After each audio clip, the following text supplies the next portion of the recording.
जय भीम। थक गए आप सब? काफी देर से इंतजार कर रहे हैं। हमारी माताएं बहनें जो इतनी बड़ी संख्या में यहाँ पे इतनी देर से वेट कर रही हैं, पहले तो आपका दिल से शुक्रिया अदा, दिल से अभिनंदन करता हूँ।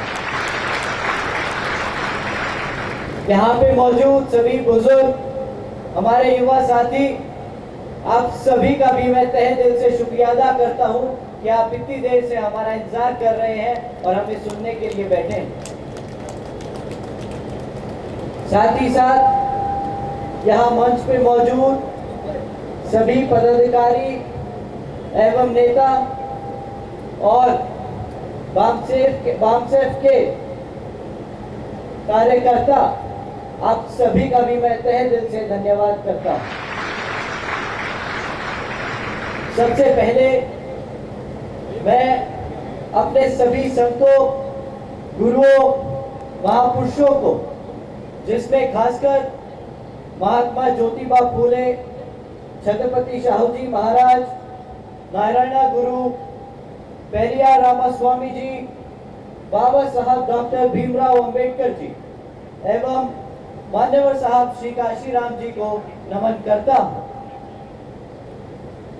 मान्यवर साहब श्री काशीराम जी की एकमात्र उत्तराधिकारी हमारी आदरणीय बहन कुमारी मायावती जी को भी नमन करता हूँ।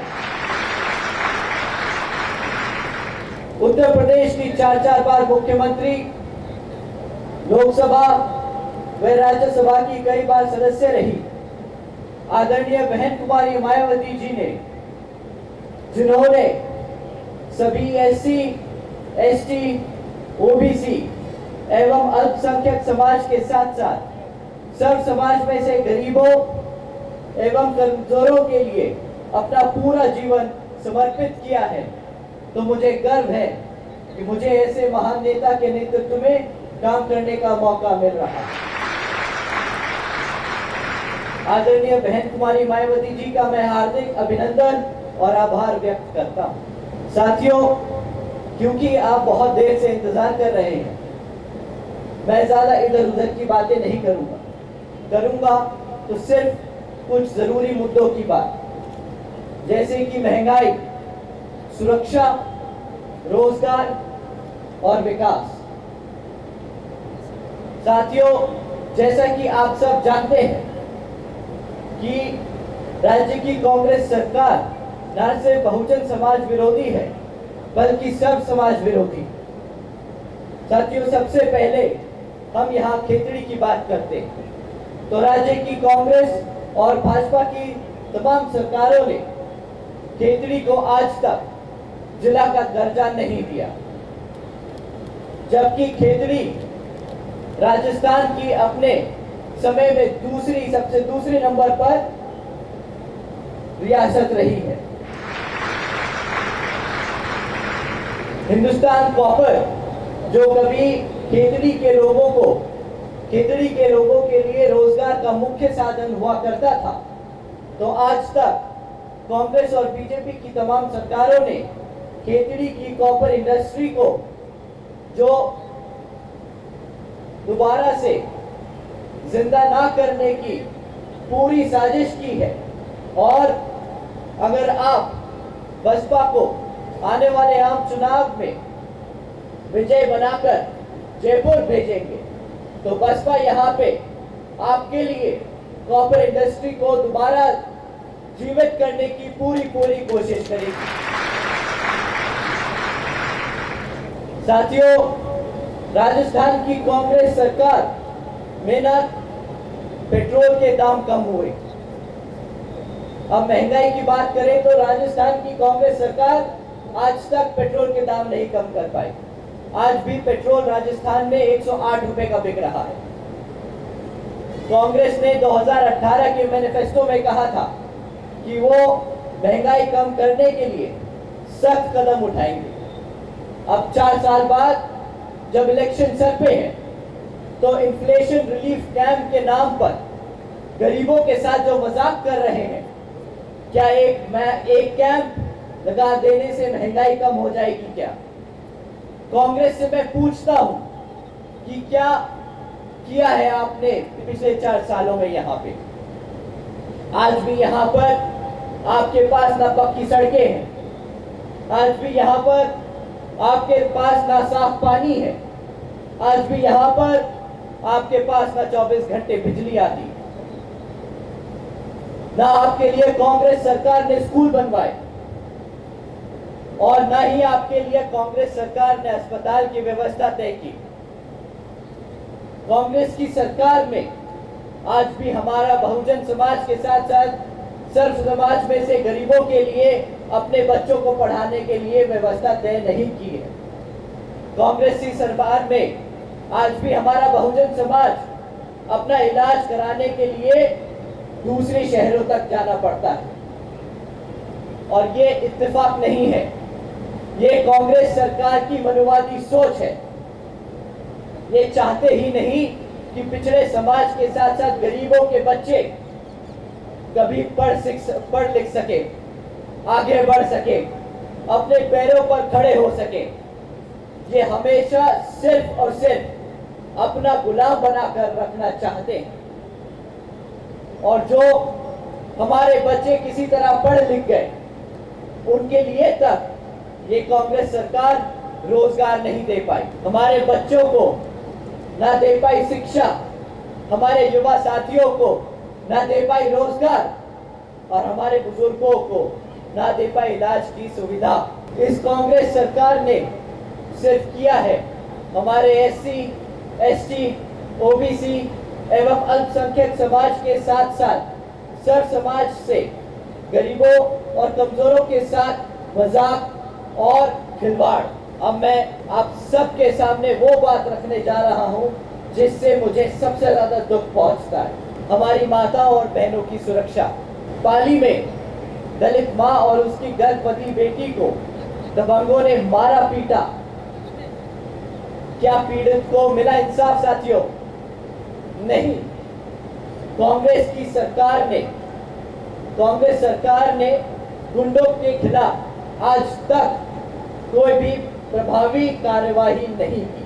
धौलपुर में 26 वर्ष की दलित महिला के साथ उसके पति और बच्चे के सामने दबंगों ने उसका गैंग रेप किया। इस रूह कांपती वाली घटना को राजस्थान की पुलिस ने क्या करा? इस घटना को पुलिस ने मारपीट का केस बताकर दबा दिया। राजस्थान के दौसा में 8 अपराधियों ने एक दलित महिला के साथ दुष्कर्म किया, उसके शरीर पे तेजाब डालकर उसे जलाकर उसके शव को एक कुएं में फेंक दिया। साथियों, जो सरकार अपनी बहन बेटियों की सुरक्षा ना कर पाए उसके मुख्यमंत्री को गद्दी पे बैठने का कोई हक नहीं। हमारा समाज जो मुख्यमंत्री के साथ साथ प्रधानमंत्री बनाने की ताकत रखता है, उसी समाज का शोषण किया जाता है। और वो यहाँ केवल आपके राजस्थान की बात नहीं बल्कि हर एक प्रदेश की बात है जहां पर मनुवादी सोच रखने वाली सरकारें चल रही हैं। साथियों, अगर ये कांग्रेस का हाल है तो बीजेपी कुछ बेहतर नहीं।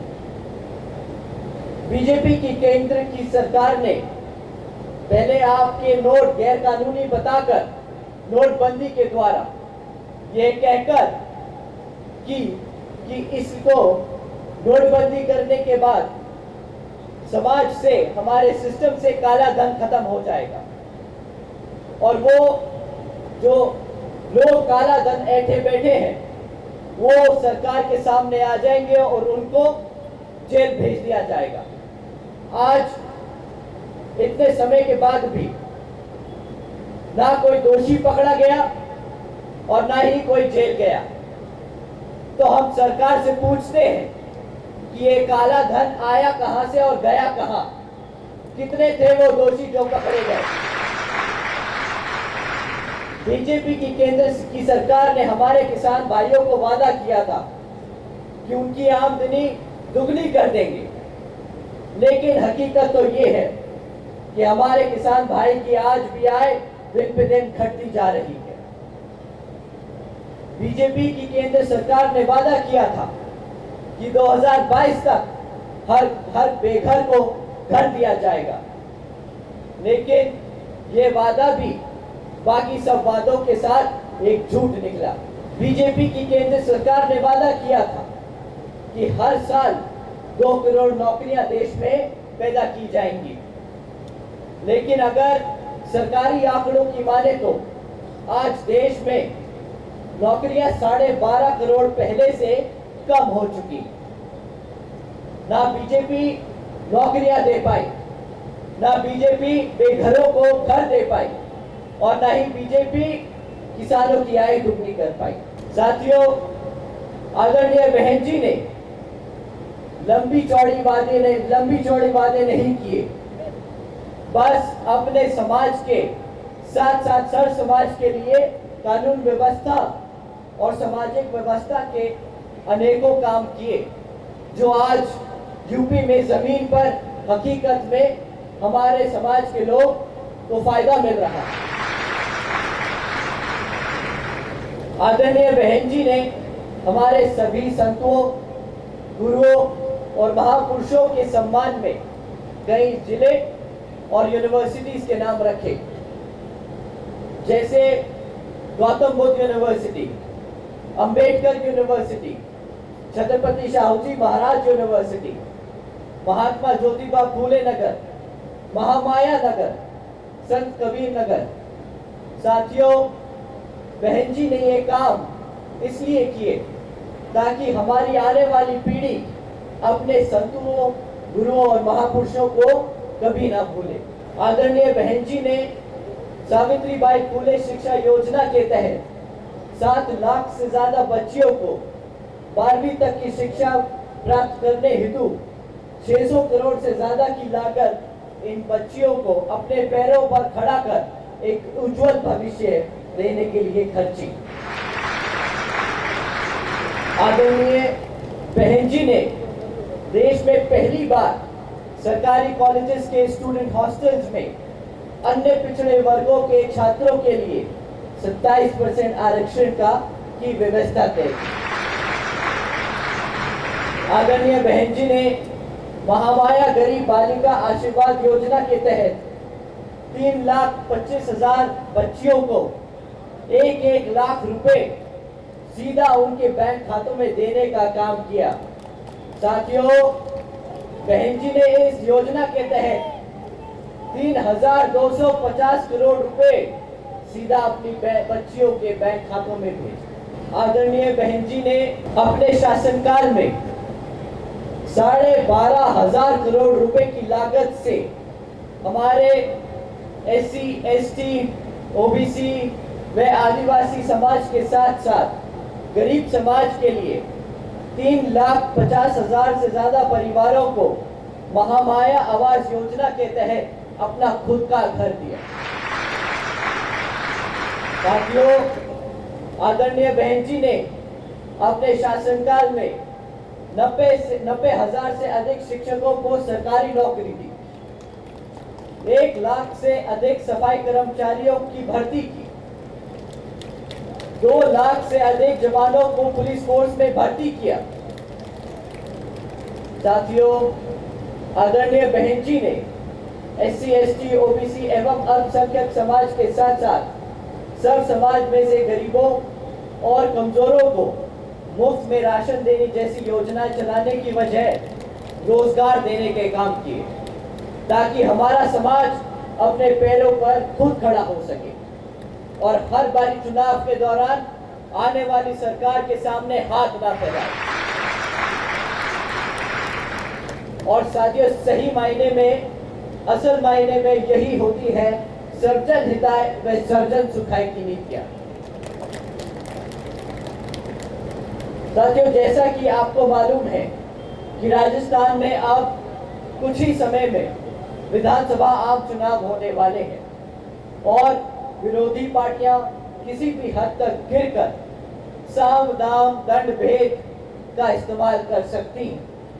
तो हमें बहन जी की कुछ जरूरी बातें ध्यान में रखनी होगी। विरोधी पार्टियां आपको मुफ्त में राशन और मुफ्त में बिजली देने का वादा कर सकती है, पर आपको ध्यान रखना होगा कि आपको अगर अपने बच्चों को काबिल बनाना है तो साथियों ध्यान रखना कि मुफ्त में कोई भी काबिल नहीं बनता। विरोधी पार्टियां आपको धर्म के नाम पर बांटने का काम कर सकती हैं, पर आपको ध्यान रखना होगा कि बहुजन समाज पार्टी सर्जन हिताय व सर्जन सुखाय की नीति पर के आधार पर चलकर यहाँ पे अपनी पार्टी सरकार बनाएगी, जो सब धर्म और सब जातियों को बराबर का सम्मान देने का काम करेगी। और विरोधी पार्टियां अपने चमचों का इस्तेमाल कर आपको भ्रमित कर सकती है साथ, लेकिन नीले झंडे वाले तो बहुत मिलेंगे आपको, लेकिन आपका झंडा वही है जिस पर हाथी का निशान है। तो साथियों, समय आ गया है कि अब हम सब एकजुट होकर समाज के हर एक व्यक्ति को बसपा से जोड़ने का काम करेंगे और आने वाले विधानसभा आम चुनाव में बता देंगे कि हम आ रहे हैं हर एक उस चीज के लिए जो इस संविधान में हमारे समाज के लिए देकर गए हैं हमारे गुरु बाबा साहब डॉक्टर भीमराव अंबेडकर जी। तो साथियों, मैं आपसे यही अपील करता हूं कि आने वाले विधानसभा आम चुनाव में आप सब हाथी निशान के सामने वाला बटन दबाकर बसपा को वोट डाल यहाँ पर आपके लोकप्रिय मनोज घुमरिया जी को विधायक बनाकर जयपुर भेजने का काम करेंगे। अंत में एक बार दोबारा मैं यहाँ पे मौजूद सभी माताओं, बड़े बुजुर्गों और हमारे युवा साथियों जो इतनी दूर से चलकर हम सबके साथ यहाँ आज संकल्प यात्रा में शामिल होने के लिए आए हैं, आप सभी का मैं तहे दिल से धन्यवाद करता हूँ। जय भीम, जय भारत, जय भीम।